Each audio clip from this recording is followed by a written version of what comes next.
Hi everybody, it's Jessica and this is VEDA day 26. Yesterday I recorded a VEDA of what's in my bag, and today, because I still don't know what to talk about and I refuse to miss a day of VEDA from now until the end of the month, I am going to show you what is on my phone. So I went ahead and connected AirDroid, and I'm using AirMirror right now, and so I'm going to show you some of the things that I keep on my phone. First and foremost, you can see this lovely background picture of my nieces and nephew from a year and a half ago now, so they are much bigger than this, but I just really love this photo of them, so I keep that as my background.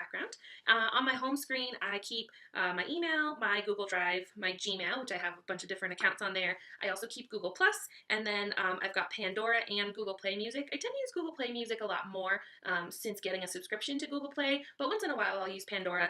It was having some problems a while ago, but the new update is pretty fancy, so a lot of times I use Pandora if I want to set the sleep timer and listen to music for 15 minutes or half an hour while I'm falling asleep. I really like the sleep timer on Pandora. Wish Google Play Music would have that feature, so that would be super nice. Hangouts, that's probably the app that I use I don't know if it's the most, but probably right up there in the top 3 to 5.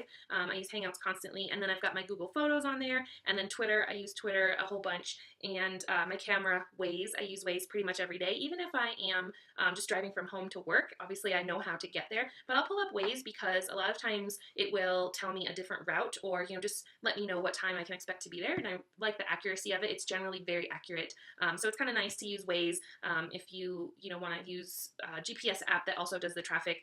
Really like that one. And then Wunderlist I use quite a bit. I use that for professional things. I have Wunderlist with my teammates and with some friends of mine who we collaborate on things, and then I also have Wunderlist for personal stuff that are just private to me, and then I have some with my husband as well. So I like that Wunderlist is so versatile, and I can use it for all those different purposes rather than having to have 3 different task and to-do list kind of apps on my phone. So and then I also keep my text messages, my Chrome, and then my settings and my app button right there on the home screen.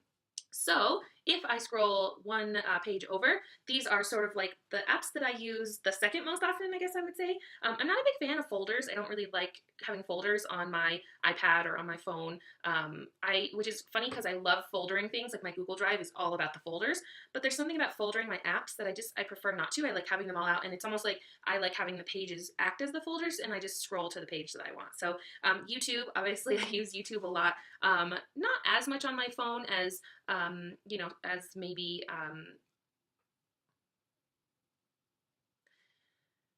so I've got YouTube on there. I don't think I use YouTube on my phone a ton, but I use it fairly regularly, and a lot of times I want to check on if a video has uploaded, or I'll notice that I need to edit something in a description, so I'll jump into there. Once in a while I use it to watch videos, but mostly I watch YouTube videos on my computer.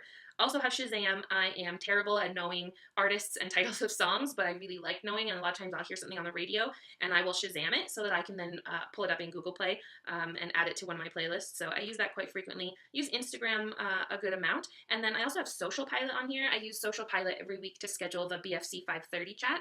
And I don't use the app super regularly, and I've thought about actually removing it because I'm running out of space on my phone quite often, but I leave it on there just in case I ever need to schedule something or check on something for the chat. I like to have it on there just in case, but mostly I do everything on Social Pilot from my computer. So I also have Periscope. I don't use Periscope a whole bunch, partly because I've noticed that whenever I am interested, like when I get an idea for a Periscope, if I'm doing something, I'll think, oh, this would be a great thing to Periscope right now, so I'll pull up Periscope, and then I have to wait for it to load, and then I have to click through, and then I have to type the title of the Periscope, and then I have to broadcast, and then it has to have a fairly good Wi-Fi signal. And so a lot of times if I don't have good data signal, one time I was in the mall and I was trying to to Periscope something, and I wasn't able to. It just kept spinning and it wouldn't connect. And so I found that a lot of times the situations I'm in when I actually want to Periscope and I see the purpose for it, I won't say clunky, but it's too laborious, and it's too long of a process, I guess, to kind of get to that. So a lot of times I end up missing the thing that I wanted to record, and I'd much rather just pull open my phone, take a video, and then upload it to Instagram or YouTube or Voxer or wherever it is that I want to put the video. So I don't use it a whole bunch, but I like having it on there just in case. And then I do like seeing the notifications. Sometimes it'll pop up and say somebody's Periscoping something that I'm interested in, and if I'm not busy, I'll click into it and just kind of take a look and see what it is they're Periscoping. So that's kind of nice. I keep Tumblr on here. I'm a pretty big Tumblr user, so I always have that on here. And I also have Keyring. I really love Keyring. If you haven't seen Keyring before, it actually allows you to put all of your different membership cards, and if you frequently use certain programs, you can just like put all of those cards in there. I actually even keep my insurance cards on there. So I really like Keyring, and I can even scan, when I go to the store, I can just scan it and have it on there. And that way I don't have to keep like this huge, ridiculous amount of all the different barcode, like fobs and things like that on my keys. I can just pull open, I always have my phone, so I just pull open Keyring and I can use that. So that's kind of nice. Starbucks app, I use that a lot. It's kind of shameful how often I use it, so we won't talk about that. And then Voxer, I used to have Voxer on my homepage, and I actually moved Voxer to my second page because there was a period of time where like I was going to Voxer all the time and checking Voxer for updates and things, and I just kind of went through this phase where like Voxer was the be all end all of like, oh, Voxer. It was just like so ingrained in me. And then there was a period of time where I wanted to not have Voxer be the first thing that I saw or thought about or clicked into when I pulled up in my phone. So I moved it to the second page so that, I was making more of an intentional choice to check Voxer. So that's why it's over there. And I could totally move it back to the homepage now because quite frankly, I'm always pulling open Voxer, but I just haven't. So Google Authenticator, I do have two-factor authentication on all of my accounts. So I have that on my second page so that I can log in and always get to all my Google accounts, and I use it for a bunch of other accounts as well. The Play Store, Fitbit, I use Fitbit actually as my alarm. So because I have the Fitbit HR, I actually just use Fitbit to set my alarms for the morning. I find that it's a little bit nicer wake up, to just because my Fitbit will just vibrate and that's how it wakes me up. So I always at night before I go to bed, I just set my Fitbit alarm, and that way, that's what I use to wake up in the morning. So that's kind of nice. I keep the flashlight right on here. I really don't know how we live without having phones in our pocket that were flashlights, but I use that fairly regularly. And then I've got the barcode scanner. Google Maps I don't use as much because I use Waze, but I do use Maps when I'm looking for, a place to go eat, or if I'm looking for a coffee shop nearby, or if I'm looking for something in the area. A lot of times I'll use Maps. I actually really like the new updates for finding what's nearby on the app. I wish that they had something a little bit better on the web tool, but I do like the app, how you can find things nearby, and then categorize it and find different places. So I like that a lot. I do keep Facebook on here. I don't check it a whole bunch, but it's on there. And then on my last page, I've got Inbox, my hotspot. So I do use my phone as a hotspot when I need to. I keep a calculator on there. And then Google Keep is the other one that I use for lists, both just personal lists and then collaborative lists with other people. I do have Google Voice. I really like using Google Voice for my work phone calls. So a lot of times I'm not at my desk, and it's just nice to have that be my work number without having to keep my actual cell phone number on my email signature. So I just use my Google Voice number. And that's really nice too because I don't get good cell service here in my house. And so I actually have my Google Voice number rings through to my home phone as well. So that way if I am at home, it'll ring the home phone and I can answer it from there. So that's just really nice. Hootsuite is another one that I use if I'm just going to schedule a few tweets and I don't want to use Social Pilot, I'll use Hootsuite. So I keep it on there just purely because I can schedule tweets from my multiple accounts. I manage several different Twitter accounts, and so it's nice to have that on there as well. I've got the Emergenetics app. Emergenetics is similar to like the DISC or Myers-Briggs, or there's a few. I wouldn't say it's exactly like any of those, but it kind of just looks at your profile. You can take a profile, and the thing I love about this app is that you can't just see your own profile and the things that energize you and the things that kind of challenge you or deplete your energy, but you can also put in other people's names, and then if they agree to add you, you can look at the comparison and it'll actually sort of match up what kinds of things you might want to do. So like when you're working with this person, you might want to think about this. So I think that's kind of cool, that transparency piece of like being able to see other people's profiles and how those profiles sort of overlap and what things might be challenging for different people.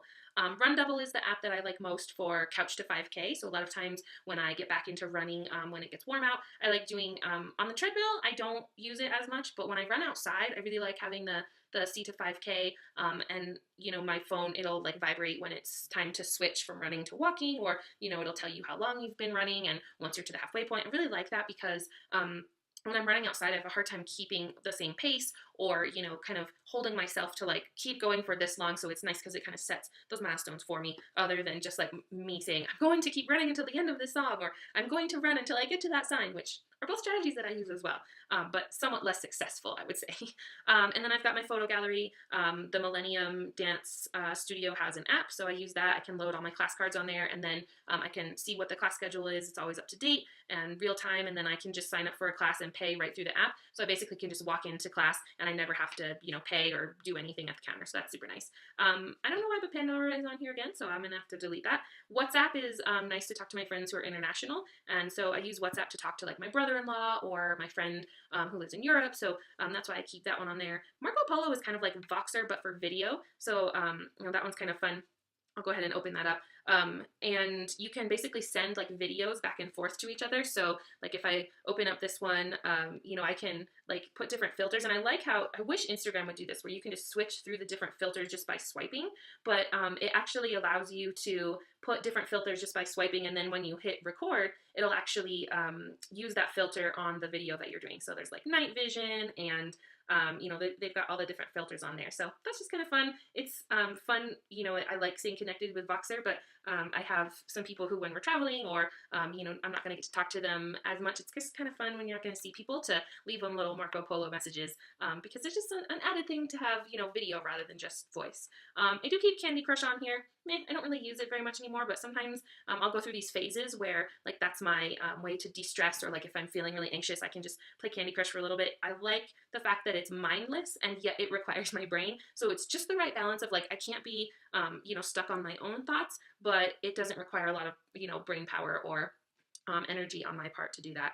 And then Cam Scanner is my very favorite PDF app. So I can just take a picture of something in Cam Scanner, just take a picture of a document or a piece of paper, like whatever the thing is, a receipt, and then it'll actually make a PDF, and then you can send it, you know, email it, or, you know, upload it. You can just do whatever you need to with it. So I really like that a lot. And then I keep my voicemail on there as well. And then I also have just like my banking apps, DirecTV, Amazon app, layout, so that I can use that with Instagram, because I generally, when I'm doing an Instagram, I do like a collage with a few different pictures, and then I keep the weather app on there as well. So that's what's on my phone. Again, same as yesterday. I'm not sure how many of you care about what's on my phone and what I use all that for, but that's a little bit about my phone and the apps that I use. If you have an app that you think that I really need to have on my phone, you should leave that in the comments and let me know. And if you're looking for a tool to mirror from your phone to your Mac or your PC, and you have an Android, I highly recommend AirDroid, and you know, it comes with Air Mirror already built in. The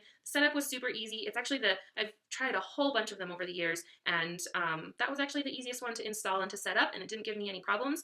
And I like that you can do full screen mode, or you know, you can kind of move it to the side. It's just really nice. So check out AirDroid if that's something that you're looking for. I hope everybody had a great day. I will talk to all of you tomorrow.